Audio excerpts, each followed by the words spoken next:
Bonjour, bienvenue à la Maison des Parapluies. Je vous invite à entrer dans la maison, dans l'atelier.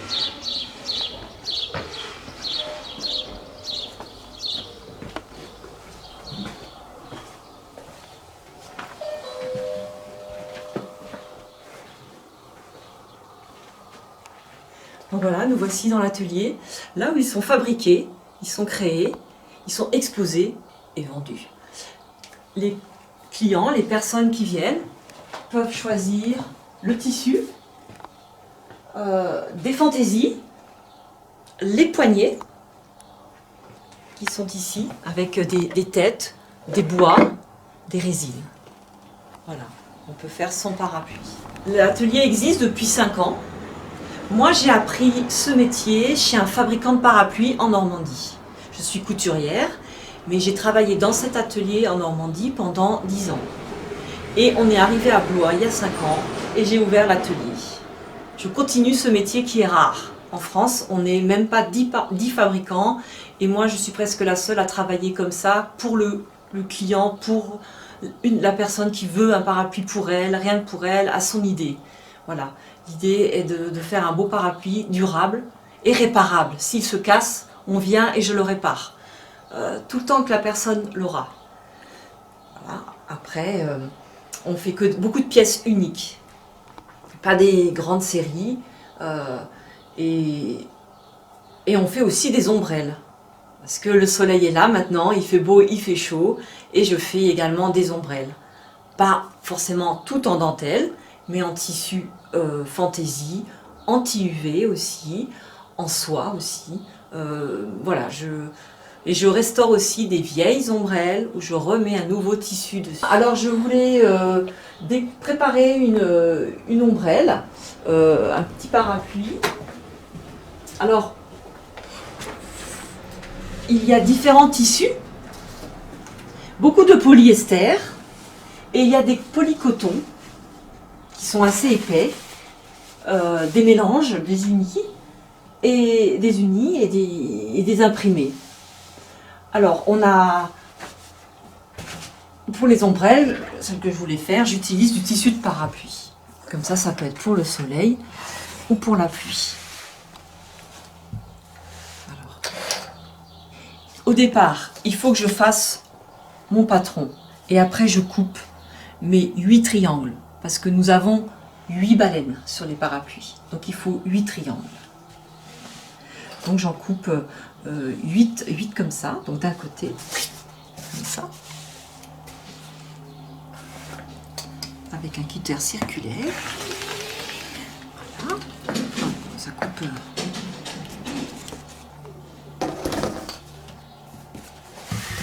Alors, là, je vais devoir prendre un autre tissu. Je vais le mélanger avec un autre parce que je ne vais pas avoir assez pour faire les 8. Ce n'était pas prévu. Est-ce que... Alors... Ça. Voilà.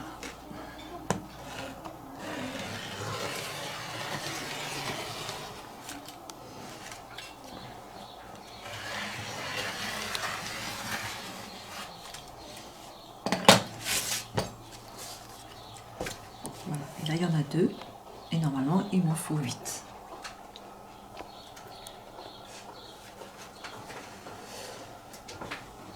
Alors après la coupe vient l'assemblage. Alors là j'étais en train de préparer un autre modèle.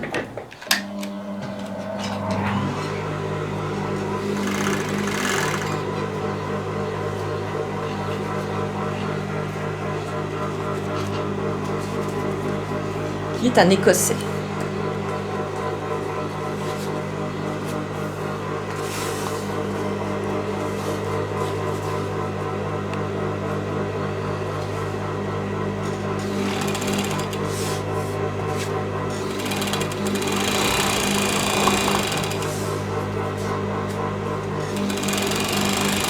Alors, cette machine, c'est une surfileuse. Elle a 3 bobines. Un point, vous voyez. bien serré. Je vais faire voir celle-là.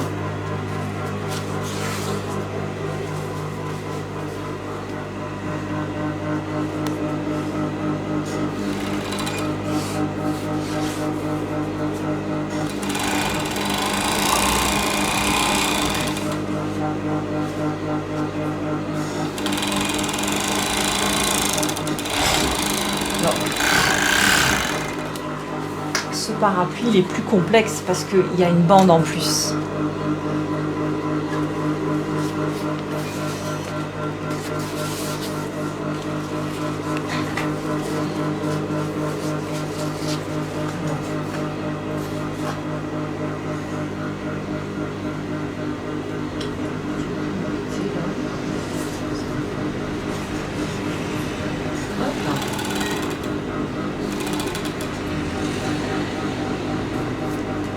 On a notre étiquette, la maison des parapluies à bois et le flash code.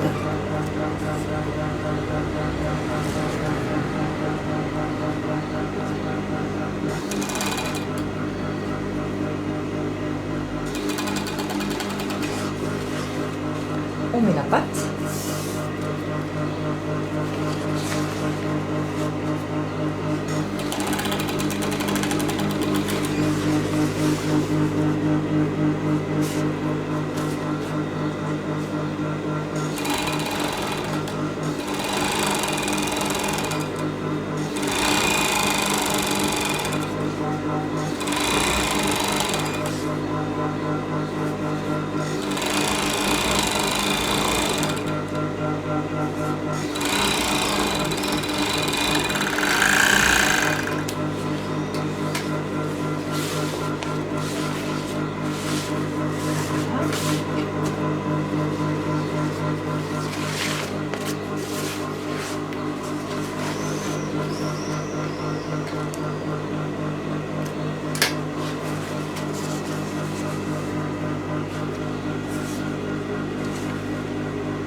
Je respecte les lignes.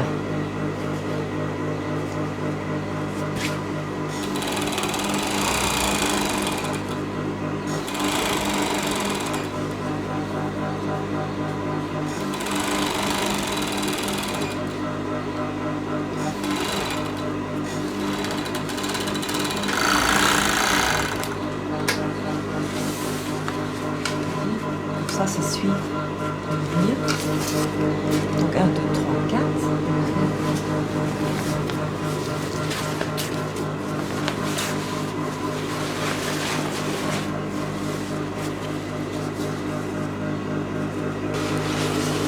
Je continue sur un autre modèle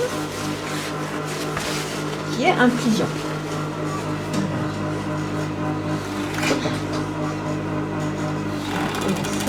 Voilà. Je vais mettre l'étiquette.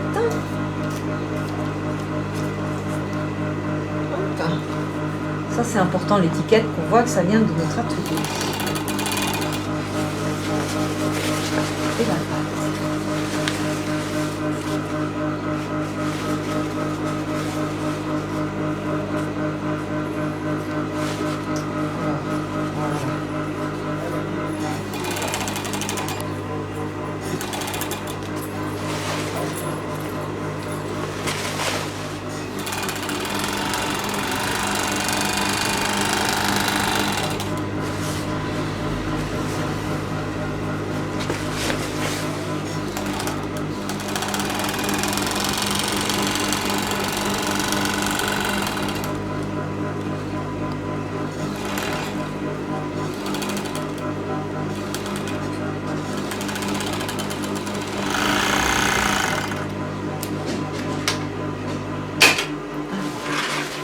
Le tissu là est différent, c'est un polyester. Tout à l'heure, c'était avec du coton, polycoton, et là c'est du polyester.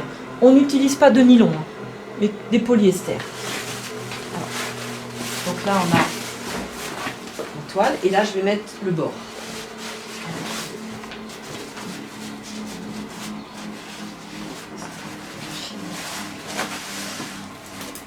Voilà. Donc là, je mets une bande de biais. Ça permet de faire la finition. Là, je vérifie que ce soit bien. Voilà. Et là, ça, je vais couper. Vous allez voir, poser du biais avec un guide, c'est assez facile.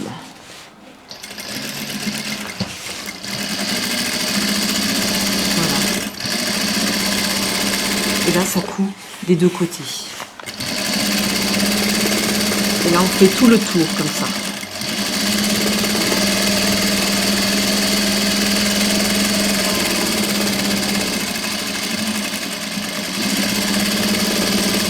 En gros, pour faire un parapluie, il faut à peu près 1 heure, 2 heures.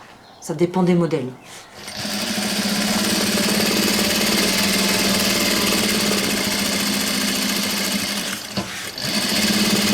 Quelquefois, on peut le faire assez rapidement. Quand on a des gens qui viennent en vacances, ils ont envie de repartir avec un parapluie. S'ils nous laissent 1 journée, 2 jours, on peut le faire. On peut le faire.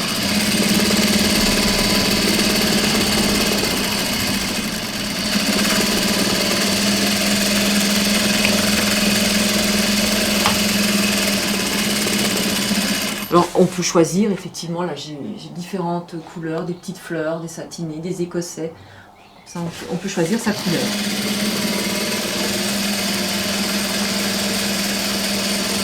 Mais ici, dans l'atelier, on a presque 300 modèles.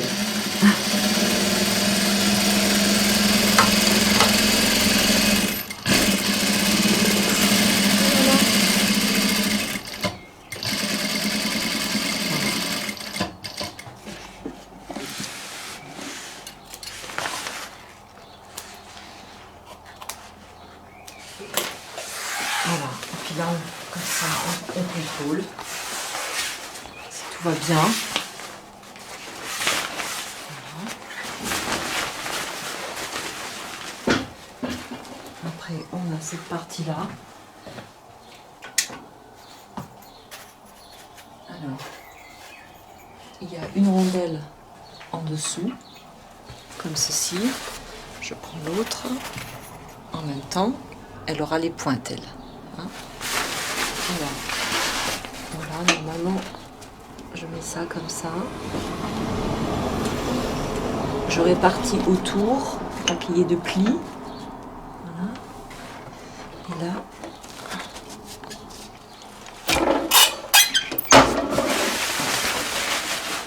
comme ça, là, c'est bien pris.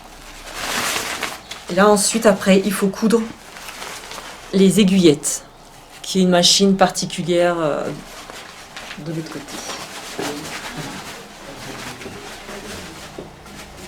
On a des différents modèles pour les différentes personnes. Hein, ça va du tout petit. On peut même avoir le tout petit pour le bébé, la poussette. Hein, c'est pour une ombrelle aussi pour la poussette. Voilà. Et on a des modèles pour enfants. Je vais vous montrer. Ils sont faits comme les grands parapluies. Voilà, ils ont... Ah, ça c'est pour... Voilà, on va prendre celui-là, comme ça on voit le... Ils sont faits comme les grands parapluies. Des balais, un mât en bois, des baleines. Il y a une sécurité pour pas qu'ils se pincent. Et ça, c'est pour l'enfant de 3 à 5 ans. Ici, on met la bandoulière. Comme ça, il le porte à l'épaule. Et c'est pareil. L'enfant, on peut choisir les poignées. En couleur. Alors, on n'a que des canards, mais on a des couleurs. On a des fantaisies. Voilà, on a des choses avec des pois, des petits nœuds. Qui plaisent bien pour les petites filles. Donc ça, c'est pour les parapluies enfants. Après, ben, on a les grands parapluies qui font 1 mètre. Et il y a différentes fantaisies. Des fois, voilà, on peut avoir un nœud. On peut avoir un nœud comme ceci. On peut avoir des photos. Parce que nous, on imprime la photo. On peut venir avec une photo à vous, les enfants, le chat, le chien, le jardin. Et nous, on imprime. Et après, on fait le parapluie. Donc ça peut être c'est souvent pour une idée cadeau, pour on veut offrir à quelqu'un une image particulière, et ben on peut le faire. Nous, on a l'imprimante ici, donc on le fait. Donc on peut le faire donc en 1 mètre, 1,10 m, c'est grand comme ça, 1,10 m, et 1,20 m, c'est le plus grand. Ce qu'on appelle le parapluie de portier, hein, le parapluie de golf. Ensuite, on parlait des ombrelles. Donc effectivement, je fais également des ombrelles. Donc c'est une armature au départ de parapluie, mais transformée, c'est-à-dire la toile est différente. Vous voyez, on peut découper et on peut mettre des dentelles, on peut mettre des choses comme ça, et une poignée aussi plus longue. Après, ça c'est un grand format d'ombrelle, mais on a également des formats plus petites, comme ici. Et on peut l'avoir à l'épaule également. Voilà. Alors, c'est aussi du tissu de parapluie. Donc s'il pleut, on peut très bien le prendre pour la pluie ou le soleil. Voilà, ça c'est nos différentes ombrelles. Évidemment, il y en a qui sont en broderie, en dentelle également. On a également les pliants.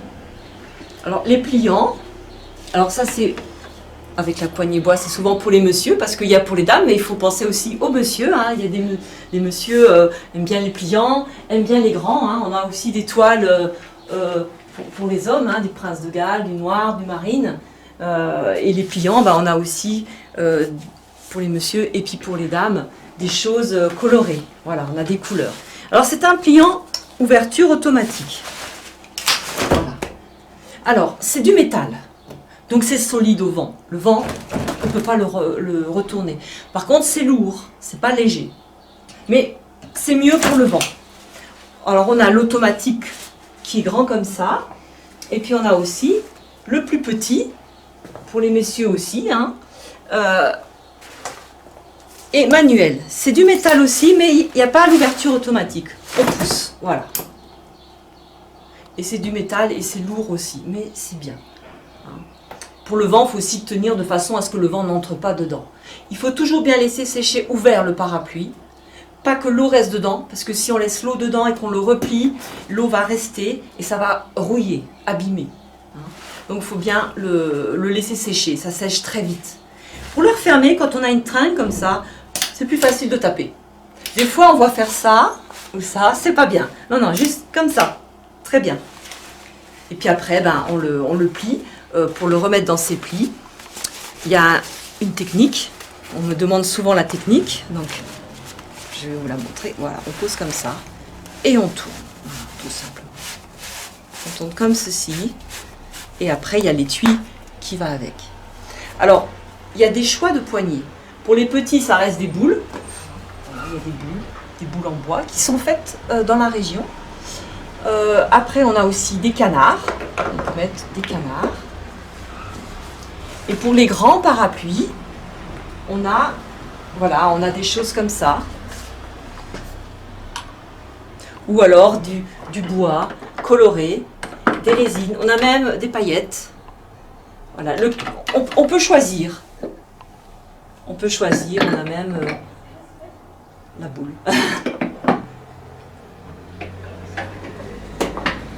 Et nos parapluies, donc s'il y a quoi que ce soit, ils sont réparés. On vient et on le répare. Après, les collections, c'est infini. On peut faire des mélanges, des tas de mélanges.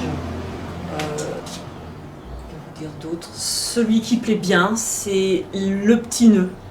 Le petit nœud, un peu comme le rouge qui est au-dessus de la fenêtre là-bas. Le rouge et pois plaît bien avec son petit nœud. Alors on a fait des différentes couleurs. Celui-ci est assez complexe aussi. Vous allez voir. Vous voyez, le morceau, le triangle est recoupé en travers. Et après, c'est assemblé. Mais voilà, ça fait.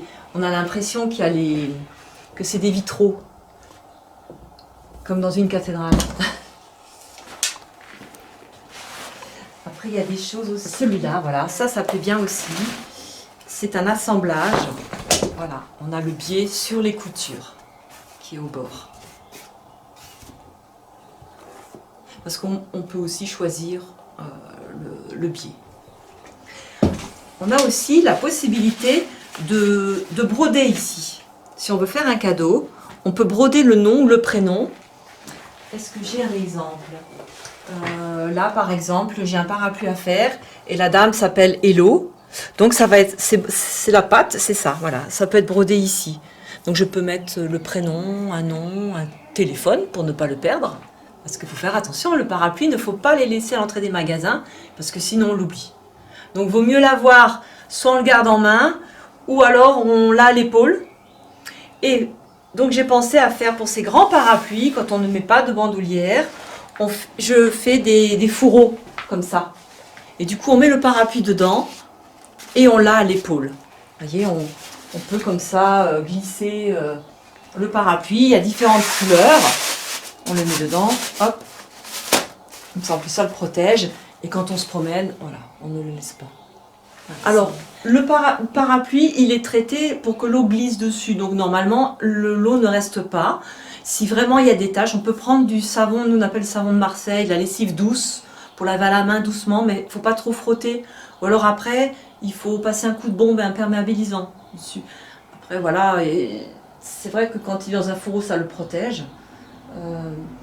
Mais il ne faut pas les laisser aussi en plein soleil à l'arrière de la vitrine, à l'arrière des voitures, des fois à poser, parce que le soleil, ça blanchit, hein, ça abîme.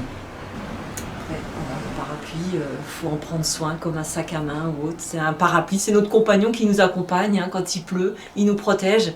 Donc il faut le garder avec soi. Voilà, il ne faut pas l'oublier, le laisser quelque part. Tous nos parapluies sont disponibles ici, mais si on est loin, et si on veut commander, on peut commander sur le site internet. Hein, on a un site internet qui permet aussi de voir les modèles en photo, pliés et ouverts. On a aussi des vidéos, des photos. Et on met la maison des parapluies, .net, à Blois, on nous trouve facilement. On n'est pas beaucoup à faire des parapluies. Donc sur le site, et on peut expédier dans tout le monde, parce qu'on a expédié à Tokyo, New York, ça arrivait facilement. On fait un bon emballage pour que ça ne casse pas. Après, en Europe ou tout autre, voilà. Après, on a les pages Facebook, Instagram, où on met des photos. Dès qu'il y a des nouveautés, on les prend en photo, on les présente. Donc, j'aime bien l'étoile. J'aime bien celui-ci, c'est vrai, celui-ci. Après, il y en a aussi un autre qui est assez particulier, parce que des fois, on me demande de tout plastique. Mais je ne peux pas faire du tout plastique. Alors, je peux faire avec juste un morceau. Alors là, on laisse sans poignée, comme ça, on peut choisir. Hein. Voilà, avec une goutte d'eau. Comme ça, on peut se voir dessous. Ça, je peux le faire, je peux le coudre comme ça.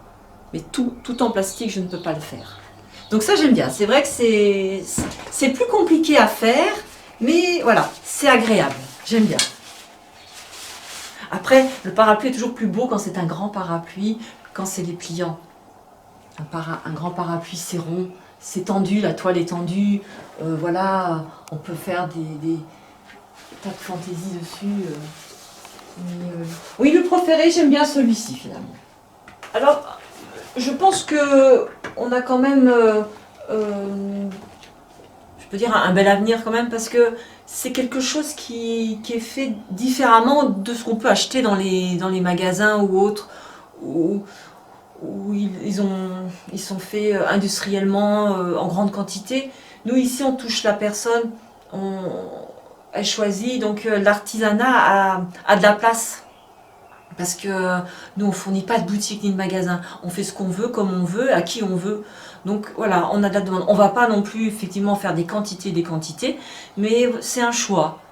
Du moment que ça suffit pour nous, on ne veut pas non plus être trop débordé pour faire de la mauvaise qualité. On en trouve beaucoup en Italie. En Italie viennent les tissus, quelques poignées. Après, on a des poignées qui viennent d'Italie, d'Allemagne.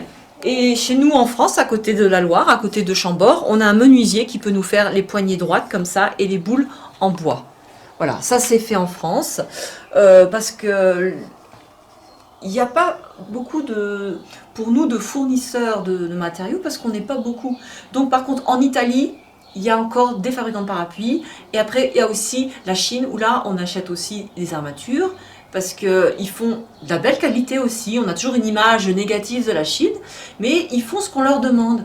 Alors nous, on ne peut pas aller directement en Chine, mais on passe par un autre fabricant en France, qui est en Champagne, qui fait de la belle qualité, et lui, il achète en grosse quantité et il nous revend ce qu'il nous faut. Donc on marche comme ça, voilà. Et elles sont très très bien faites. Merci.